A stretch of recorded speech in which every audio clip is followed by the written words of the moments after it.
बंधु माने एप्रिल 2 तारिख दिन पड़ुछि पवित्र चैत्र पूर्णिमा। एही दिन आपण एही जगह रखी दियंतु मात्र एक मुठी लुण।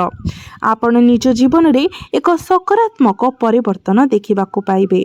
बंधु माने प्रत्येक घरे मिलुथुबा एक मुख्य जिनिस एही लुण नकारात्मक शक्ति विरुद्ध रे एक ढाल भाव कार्य करे एवं जीवन रे खुशी मध्य वृद्धि करे। आज आम लुण सह जड़ित किछि सरल प्रतिकार विषय कहबो जहाँ आपणकर जीवन को कष्ट देउथिबा प्रत्येक समस्या को दूर करिबारे आपणको सहाय्य करि परिबो। विशेष करी आमे प्रकाश करिबु जे आपणको घरर केउ कोणरे लुण रखिबा द्वारा आपणको जीवन रे थिबा समस्त असुविधा आपण सह्य करुथिबा सब चैलेंजिंग समस्यापूर्ण पर्याय शीघ्र समाप्त होइजिबो। तो आसंतु लुणर परिवर्तनकारी शक्ति विषय जानिबा। प्रत्येक घरे लुण थिबा सत्वे समस्त व्यक्ति माने लुणर चमत्कारी शक्ति विषय रे अवगत न थांती। बंधु माने आपण माने जानती आमे जेतेबेले रोषेई करू जो भी आमे तरकारी करू बा भजा करू सेथिरे जदि लुणर मात्रा अधिक हो जाए तेबे ताहा संपूर्ण तरकारी बा भजा को नष्ट कर दिए, अर्थात ताहा खाइबा उपयोगी होई रही नाही।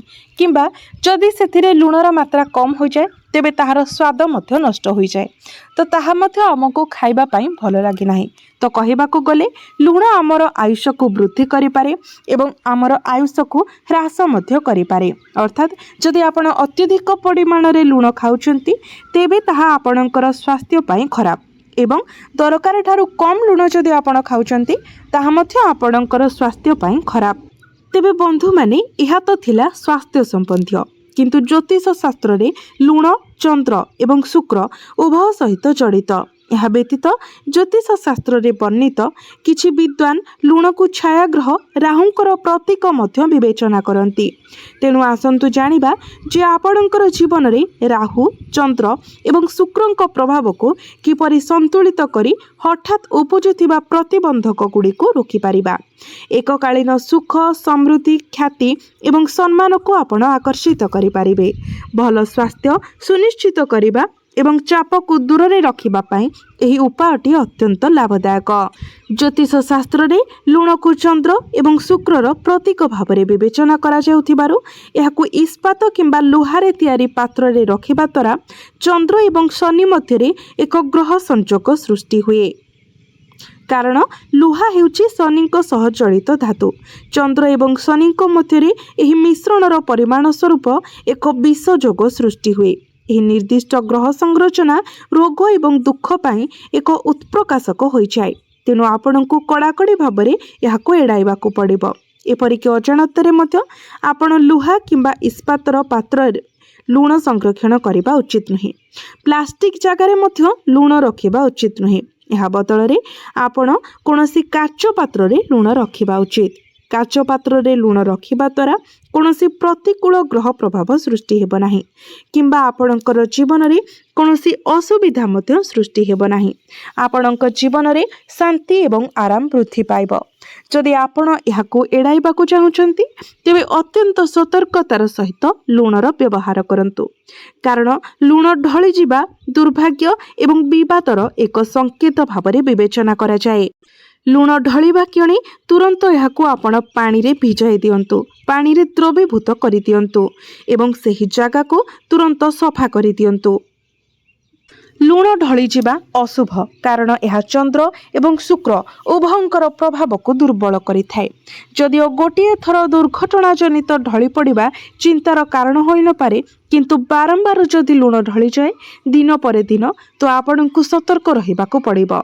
एपरी परिस्थिति रे आपणको परवर्ती असुविधारू निजको मुक्त करिबा पई सक्रिय भाव में उपाय खोजिबाको पड़िबो। रोषेई करिबा समय लोक माने प्रायतः लुण मिसांती एवं तापरे खाद्य चाखंती, जहा द्वारा आपण जांच करि परिबे जे खाद्य रे लुणर मात्रा ठीक अछि ना नाही। जदिओ अनेक लोक सीधा सड़क रोषेई घरे खाद्य चाखंती, किंतु एपरी करिबा द्वारा खाद्यर शुद्धता ह्रास पाए। यह व्यतीत यही उपाय बारंबार खाद्य चाखिबा द्वारा खाद्य रे अईठा प्रवेश हुए। तेणु जदि लुणर परिमाण कम थाए तेबे परे आपण अधिक पकातु, किंतु रोषेई करिबा समय सीधा सड़क याकू चाखिबा ठारू आपण दूरे रुहंतु। जेतेबेले आपण खाद्य प्रस्तुत करंती ताहा रुटी हेउ किंबा भात ଆପଣଙ୍କ ଆଖପାଖରେ ଥିବା ଯେକୌଣସି ପ୍ରାଣୀ କିମ୍ବା ପକ୍ଷୀକୁ ଅର୍ପଣ କରିବା ପାଇଁ ଏକ ଛୋଟ ଅଂଶ ରଖନ୍ତୁ, ନଚେତ୍ କେବଳ ସେହି ଛୋଟ ଅଂଶକୁ ତ୍ୟାଗ କରନ୍ତୁ। କେବେ ବି କୌଣସି ପରିସ୍ଥିତିରେ ଭୁଲରେ ମଧ୍ୟ ଅନ୍ୟ ବ୍ୟକ୍ତିଙ୍କୁ ସିଧାସଳଖ ଲୁଣ ହାତକୁ ଦିଅନ୍ତୁ ନାହିଁ, କାରଣ ଯଦି ଆପଣ କାହାର ହାତକୁ ସିଧାସଳଖ ଲୁଣ ଦେଉଛନ୍ତି ତ ଏହାଦ୍ୱାରା ଆପଣଙ୍କ ମଧ୍ୟରେ ସମ୍ପର୍କ ଖରାପ ହୋଇଥାଏ। ଯଦିଓ ଏହା ଲୁଣର ଏକ ସିଲ୍ ପ୍ୟାକେଟ୍, ଏହାକୁ ତଳେ ରଖନ୍ତୁ, ଯାହାଦ୍ୱାରା ଅନ୍ୟ ବ୍ୟକ୍ତି ନିଜେ ଏହାକୁ ଉଠାଇ ପାରିବେ, ନଚେତ୍ ଆପଣଙ୍କର ଆନ୍ତରିକ ସମ୍ପର୍କ କ୍ଷତିଗ୍ରସ୍ତ ହେବ। ଅଧିକନ୍ତୁ ସିଧାସଳଖ କାହାକୁ ଲୁଣ ଦେବା ଦ୍ୱାରା ଆପଣଙ୍କର ସମ୍ପର୍କରୁ ଯେଉଁ ଆପଣଙ୍କର ଭାବନା ଥାଏ, ସ୍ନେହ ଥାଏ, ସେସବୁ ଦୂର ହୋଇଯାଏ। ତେଣୁ ଯଦି ଆପଣ ଏକ ସୁଖୀ ଏବଂ ସମୃଦ୍ଧି ଜୀବନଯାପନ କରିବାକୁ ଚାହାନ୍ତି, ତେବେ ଆପଣ ଏହି ବିଷୟଗୁଡ଼ିକୁ ମନେ ରଖନ୍ତୁ। ଗୁରୁବାର ବ୍ୟତୀତ ପ୍ରତ୍ୟେକ ଦିନ ଆପଣ ଲୁଣ କିମ୍ବା ଫିଟିକିରି ମିଶ୍ରିତ ପାଣିରେ ଆପଣଙ୍କର ଘରକୁ ପୋଛା ଲଗାନ୍ତୁ। କିଛି ଲୋକ ଲୁଣ ପାଣି ବ୍ୟବହାର କରିବାକୁ ଅନିଚ୍ଛା ପ୍ରକାଶ କରନ୍ତି। ସେହି କ୍ଷେତ୍ରରେ ଆପଣ ଫିଟିକିରି ମିଶାଇ ମଧ୍ୟ ଘରେ ପୋଛା ଲଗାଇ ପାରିବେ। ଗୁରୁବାର ଦିନ ଯଥାସମ୍ଭବ ଆପଣ ଘର ପୋଛିବା ଠାରୁ ଦୂରେଇ ରୁହନ୍ତୁ। ଗୁରୁବାର ଦିନ ଆପଣ ଏକ ଚିମୁଟା ହଳଦୀ ମିଶ୍ରିତ ପାଣି ଘରେ ଛିଞ୍ଚି ପାରିବେ। ଏପରି କରିବା ଦ୍ୱାରା ଘରେ ସକାରାତ୍ମକ ପରିବେଶ ବଜାୟ ରହିବ। ଯେପରି ଲୁଣ ଏବଂ ଫିଟିକିରି ନକାରାତ୍ମକ ଶକ୍ତିକୁ ଶୋଷିତ କରେ, ସେହିପରି ହଳଦୀ ପାଣି ଛିଞ୍ଚିବା ନକାରାତ୍ମକ ଶକ୍ତିକୁ ଦୂର କରି ସମାନ ଉଦ୍ଦେଶ୍ୟ ସାଧନ କରେ, ଯାହାଦ୍ୱାରା ଆପଣଙ୍କ ଗୃହରେ ସୁଖ ସମୃଦ୍ଧି ବୃଦ୍ଧି ପାଏ ଏବଂ ଆପଣଙ୍କ ଗୃହକୁ ମା ଲକ୍ଷ୍ମୀଙ୍କର ଆଗମନ ପାଇଁ ପଥ ପ୍ରଶସ୍ତ ହୁଏ। ଧନ ଆକର୍ଷିତ କରିବା, ସୁଖ ଶାନ୍ତି ବଜାୟ ରଖିବା ଏବଂ ଏକ ସୁଖୀ ଜୀବନ ବଞ୍ଚିବା ପାଇଁ କେବଳ ଏହି ଛୋଟ ଉପାୟଟି କରନ୍ତୁ। ଏକ ଗ୍ଲାସ୍ ନିଅନ୍ତୁ ଏବଂ ଏହାକୁ ପାଣିରେ ଭରି ଦିଅନ୍ତୁ। ସମ୍ପୂର୍ଣ୍ଣ ଧାର ପର୍ଯ୍ୟନ୍ତ ନୁହେଁ, ପ୍ରାୟ 3/4 ପାଣି ରଖନ୍ତୁ ଏବଂ ଏଥିରେ 1 ଚାମଚ ଲୁଣ ମିଶାନ୍ତୁ। ଆପଣ ରୋଷେଇ ପାଇଁ ଯେଉଁ ଲୁଣ ବ୍ୟବହାର କରନ୍ତି, ସେହି ଲୁଣ ହିଁ ବ୍ୟବହାର କରନ୍ତୁ। ଏବେ ଆପଣଙ୍କ ଘରର ଦକ୍ଷିଣ ପଶ୍ଚିମ କୋଣରେ ଯେକୌଣସି ସ୍ଥାନରେ ଏହି ଲୁଣ ମିଶ୍ରିତ ପାଣିର ଗ୍ଲାସ୍ ରଖନ୍ତୁ। ଯଦି ସମ୍ଭବ ହୁଏ ତେବେ ଗ୍ଲାସ୍ ଚାରିପାଖରେ ଏକ ଲାଲ ରଙ୍ଗର ସୂତା କିମ୍ବା ରିବନ୍ ବାନ୍ଧି ଦିଅନ୍ତୁ। ବିକଳ୍ପ ଭାବରେ ଆପଣ ଏହା ଚାରିପାଖରେ ଲାଲ ରଙ୍ଗର ନେଲପଲିସର ଏକ ପତଳା ପଟି ମଧ୍ୟ ଆଙ୍କି ଦେଇପାରିବେ। ଏହା କରିବା ଦ୍ୱାରା ଆପଣଙ୍କର 2ଟି କାମ ହେବ। ପ୍ରଥମତଃ ଏହା ଆପଣଙ୍କ ଘରେ ନକାରାତ୍ମକ ଶକ୍ତି ପ୍ରବେଶ କରିବାକୁ ରୋକିବ ଏବଂ ଦ୍ୱିତୀୟତଃ ଏହା ଆପଣଙ୍କ ଗୃହରେ ସୁଖ ସମୃଦ୍ଧିରେ ବୃଦ୍ଧି କରିବ। ଯେତେବେଳେ ଆପଣ ବାଷ୍ପୀଭବନ ଯୋଗୁଁ ପାଣିର ସ୍ତର ହ୍ରାସ ପାଇବାର ଦେଖିବେ, କେବଳ ଏହାକୁ ଉପରେ ରଖିବେ। ଏହା ବ୍ୟତୀତ ପ୍ରତି 1 କିମ୍ବା 2 ମାସରେ ସମ୍ପୂର୍ଣ୍ଣ ସାମଗ୍ରୀ ବଦଳାଇବାକୁ ବିବେଚନା କରନ୍ତୁ, ଅର୍ଥାତ୍ ସେହି ପାଣିକୁ ଆପଣ ଶୌଚାଳୟରେ ଫ୍ଲଶ୍ କରନ୍ତୁ କିମ୍ବା ମଇଳା ଡ୍ରେନ୍ରେ ଢାଳି ଦିଅନ୍ତୁ। ତାପରେ ପୁଣି ଥରେ ଗ୍ଲାସ୍କୁ ସତେଜ ପାଣିରେ ଭରି ନିଅନ୍ତୁ ଏବଂ ଏହାକୁ ପୁନର୍ବାର ସେହି ସ୍ଥାନରେ ରଖିଦିଅନ୍ତୁ। କେତେକ ସମୟରେ ଘର ଭିତରେ ଭାରି ଭାରି ଅନୁଭବ ହୋଇଥାଏ। ଯେତେବେଳେ ଆପଣ ବାହାରକୁ ଥିବେ, ସେତେବେଳେ ଜିନିଷଗୁଡ଼ିକ ଠିକ୍ ଅନୁଭବ ହେବ। ଏହି ଦମନକାରୀ ପରିବେଶ ଯୋଗୁଁ ଆପଣ ଘରକୁ ଫେରିବାକୁ ଅନିଚ୍ଛା ଅନୁଭବ କରିପାରନ୍ତି, କାରଣ ଯେମିତି ହିଁ ଆପଣ ଘରେ ପଶିଯିବେ, ଆପଣଙ୍କୁ ଯେମିତି ଲାଗିବ ଆପଣଙ୍କ ଉପରେ କେହି ମାଡ଼ି ବସୁଛି, ଆପଣଙ୍କ ଉପରେ କିଛି ଲଦି ହୋଇଯାଉଛି। ଘରର ପରିବେଶ ଆପଣଙ୍କୁ ସନ୍ତୋଷଜନକ ଲାଗିବ ନାହିଁ। ଆପଣ ଏପରି ଅନୁଭବ କରିପାରନ୍ତି ଯେପରି କେହି ଆପଣଙ୍କ ପଛରେ ଠିଆ ହୋଇଛନ୍ତି କିମ୍ବା କଳ୍ପନା କରୁଛନ୍ତି ଯେ ଡାକୁଥିବା ଶବ୍ଦ ଶୁଣିଲା ପରି, କିମ୍ବା ରାତିରେ ଶୋଇବା ସମୟରେ ଆପଣଙ୍କୁ ସ୍ପଷ୍ଟ ଭାବରେ ଲାଗୁଥିବ ଯେ ଘରେ ଅନ୍ୟ କେହି ଅଛନ୍ତି। ଏପରି ଅଶାନ୍ତି ଏବଂ ଅସୁବିଧା ପ୍ରାୟତଃ ସୂଚାଇ ଦିଏ ଯେ କେହି ଆପଣଙ୍କ ଘର ଉପରେ ନକାରାତ୍ମକ ମନ୍ତ୍ରର ପ୍ରଭାବ ପକାଇଛି। ଏପରି ପରିସ୍ଥିତିରେ ଆପଣ ଏକ କାଚର ପାତ୍ର ନିଅନ୍ତୁ। ମନେ ରଖନ୍ତୁ, ଏହା ନିହାତି ଏକ କାଚ ପାତ୍ର ହେବା ଉଚିତ। ଗୋଟିଏ କାଚର ଛୋଟିଆ ପାତ୍ରଟିଏ ନିଅନ୍ତୁ। ଯଦି ଆପଣଙ୍କ ଘରେ କାଚର ପାତ୍ର ନାହିଁ, ତେବେ ଆପଣ କୌଣସି ପାନୀୟ ରଖିବା ପାତ୍ର ମଧ୍ୟ ନେଇପାରିବେ। ଏବେ ଆପଣ ଏହି ପାତ୍ରରେ ଲୁଣ ମିଶାନ୍ତୁ। ଆପଣ ଯେକୌଣସି ପ୍ରକାରର ଲୁଣ ବ୍ୟବହାର କରିପାରିବେ, ତାହା ସମୁଦ୍ର ଲୁଣ ହେଉ, ସନ୍ଧବ ଲୁଣ ହେଉ, ଯେଉଁ ଲୁଣ ହେଉ। ଆପଣ ସେଥିରେ 2 ଚାମଚ ଲୁଣ ରଖନ୍ତୁ ଏବଂ ଏହାକୁ ବାଥରୁମ୍ରେ ରଖନ୍ତୁ। ଆପଣ ଏକ ସେଲ୍ଫ କିମ୍ବା ଯେକୌଣସି ଉଚ୍ଚ ସ୍ଥାନରେ ରଖିପାରିବେ। ଯଦି ଆପଣ ବାଥରୁମ୍ରେ କାଚ ପାତ୍ରରେ ଲୁଣ ରଖୁଛନ୍ତି, ତ ଏହି ପ୍ରତିକାର କରିବା ଦ୍ୱାରା ଆପଣଙ୍କର ବାଥରୁମ୍ରେ ଥିବା ସମସ୍ତ ନକାରାତ୍ମକତା, ଯାହା ସାଧାରଣତଃ ସେହି ସ୍ଥାନ ଯେଉଁଠାରେ ନକାରାତ୍ମକ ଶକ୍ତି ସର୍ବାଧିକ ଜମା ହୁଏ, ସମ୍ପୂର୍ଣ୍ଣ ଭାବରେ ଦୂର ହୋଇଯିବ। ଆପଣ ଏହାକୁ ଗୋଟିଏ ସପ୍ତାହରେ କିମ୍ବା ମାସକୁ ଥରେ ପରିବର୍ତ୍ତନ କରିଦେବେ, अर्थात सही लुण को बाहर करी आपणकर टॉयलेट रे ही फ्लश करदेवे किंबा कौनसी मैला ड्रेन रे आपण पकाइदेवे। जदि आपण एही उपाय को पुनरावृत्ति करूछंती एही अभ्यास को जारी रखुछंती तेबे आपणक घरर वास्तु दोष गुड़िक दूर होइजिबो। एवं जदि कौनसी कारणरू आपणकर परिवार रे अत्यधिक समस्या लागि रहुछि, सर्वदा चाप लागि रहुछि, जदि घरर परिवेश आपणको भारी अनुभव हेउछि, जदि बारंबार अर्थहानि जुक्तितर्क हेउछि, आर्थिक असुविधा देखा देउछि किंबा परिवारर सदस्य माने बारंबार असुस्थ हेउछंती तेबे एही सरल प्रतिकार आपण चेष्टा करंतु। आपणकर भोजन स्थान रे एक खंड पत्थर लुण रखंतु किंबा फिटिकिरी रखंतु।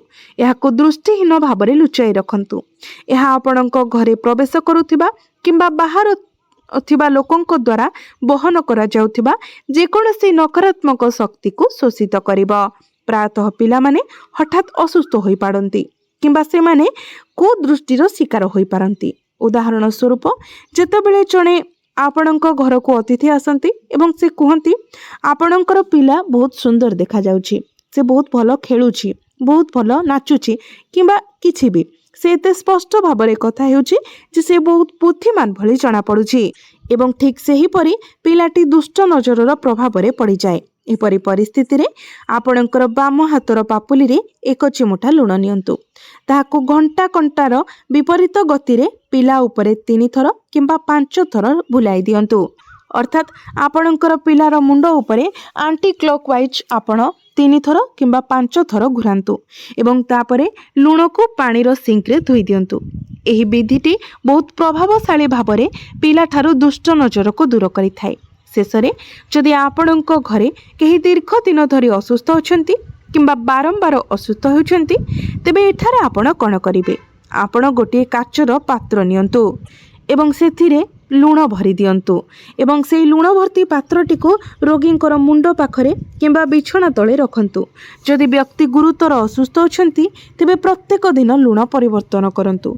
जदि असुस्थता सामान्य किंबा मझिरे मझिरे असुस्थता हेउछि तेबे पुराना लुण को बाहर करी प्रति सप्ताह रे आपण ताजा लुण सहित बदलांतु। आपण देखिबे जे सेमानंकर स्वास्थ्य रे खूब शीघ्र उन्नति आसीबो। शेषरे आमे वास्तु दोष दूर करिवार एक सरल प्रतिकार विषय जानिबा। बंधु माने प्रायतः एपरि हुए जे मन हठात करी अत्यंत उत्तेजित होइथाए। जणे चाप अवर्णनीय दुख चिंता एवं भय द्वारा आक्रांत अनुभव करे। एपरि मुहूर्त रे आपणकर प्रत्येक हाथ पापुली रे अल्प परिमाण रे लुण नियंतु। किछि समय पई आराम रे बसी जांतु। आपणकर आखि बंद करंतु, आराम करंतु एवं किछि गभीर निश्वास नियंतु। थरे आपण अनुभव कले जे आपणकर मन शांत हेबाको आरंभ करूछि तो लुण को आपण पानी रे धोई दियंतु। विशेषतः एक बेसिन रे आपण धोई होई पड़ंतु। एही अभ्यास आपणकर मन एवं बुद्धि को जेकोनोसी नकारात्मकतार दूरेई रखिबाको सहाय्य करिबो एवं प्रतिकूल ग्रह परिवर्तनर प्रतिकूल प्रभावरु आपणको मुक्ति प्रदान करिबो। ଏହା ସହିତ ଆପଣଙ୍କର ରୋଷେଇ ଘର କିମ୍ବା ଭୋଜନାଳୟରେ 4ଟି କିମ୍ବା 5ଟି ଲବଙ୍ଗ ସହିତ ଲୁଣରେ ପୂର୍ଣ୍ଣ ଏକ କାଚ ପାତ୍ର ରଖନ୍ତୁ। ତେବେ ମନେ ରଖନ୍ତୁ ଏହି ପାତ୍ରକୁ ଆପଣ ଘୋଡ଼େଇକି ରଖିବେ ନାହିଁ, ଏହାକୁ ଖୋଲା ରଖିବେ। ଏହାକୁ ଘୋଡ଼େଇ ଦେବା ଦ୍ୱାରା ଏହାର ପ୍ରଭାବ ହ୍ରାସ ପାଇବ। ଲୁଣ ନକାରାତ୍ମକ ଶକ୍ତିକୁ ଶୋଷିତ କରିବ, ଯେତେବେଳେ କି ଲବଙ୍ଗ ଆପଣଙ୍କ ଗୃହରେ ସକାରାତ୍ମକ ଶକ୍ତିକୁ ବୃଦ୍ଧି କରିବ। फलस्वरूप आपणकर आर्थिक समस्या दूर होइजिब। आपणक गृहरे धन प्रवाहित हेबाकु लागिब। आपणक गृहरे सुख समृद्धि वृद्धि पाइब। आपणक गृहरे एक सुखद सुगंध वायुरे परिपूर्ण होइजिब एवं आपणकर जीवन सुखमय होइजिब। जेहेतु काच पात्र रे लुण लवंगर मिश्रण खोला रहिबा आवश्यक, यह एक निरंतर विशोधक भाव में कार्य करिब। जदि आपण लगातार स्वास्थ्य समस्या द्वारा पीड़ित तेबे आपण को एही पात्र को आपणकर शयन कक्षरे रखिबा उचित। साधारणतः लुण को संरक्षित भाव में व्यवहार करबा उचित। अत्यधिक सेवन ठारू आपण दूरे रुहंतु। आपण आपणकर रोषेई घरे संदैव लवण व्यवहार करने को मध्य बाछि पारिबे, कारण यह स्वास्थ्य संबंधी समस्या को कम करिथाए। यह व्यतीत जदि आपणकर कुंडली रे चंद्र किंबा मंगल दुर्बल स्थिति रे अछंती एवं आपण निजको खाद्य रे अतिरिक्त लुण खाउछंती तेबे नियमित लुण किंबा समुद्र लुण बदल आपण पहाड़ी लुण किंबा कला लुण नहीं पारिबे। एही अभ्यास आपणक कुंडली रे मंगलंकर दुर्बल स्थिति को मजबूत करिबारे सहाय्य करिबो एवं चंद्रमा को मध्य आपणकर कुंडली रे बलवान बनाइबो, जहा फल रे आपणकर मानसिक जंत्रणा दूर होइबो। जदि आपण अत्यंत अस्थिरता किंबा जीवन रे गुरुत्वपूर्ण असुविधार सम्मुखीन हेउछंती तेबे आपणकर स्नान जल रे एक चिमुटा लुण मिसाई स्नान करंतु। एपरि करिबा द्वारा पिला उपरु कुदृष्टि हटि जाई थाए एवं आपणक मध्यरे कॉन्फिडेंस मध्य बढ़ी थाए। तो बंधु माने एही प्रतिकार को आपण जेकोसी दिन करि पारिबे। केवल पूर्णिमा दिन ही आपण एहाको करिबे सेमिति किछि माने नाही, किंतु पूर्णिमाटी जेहेतु एक शुभ दिन तो एही दिन जदि आपण एहार कोनोसी उपाय करूछन्ते तो एहा आपणको अधिक शुभ फल प्रदान करिवो। तो बंधु माने मोर एही भिडियोटी जदि आपण माननकु भलो लागि थाए तो भिडियोटी को लाइक करी चैनलटी को सब्सक्राइब करि देबे एवं कमेंट बॉक्स रे भक्ति एवं श्रद्धार सहित जय माँ लक्ष्मी जय श्री विष्णु निश्चय लिखिबे।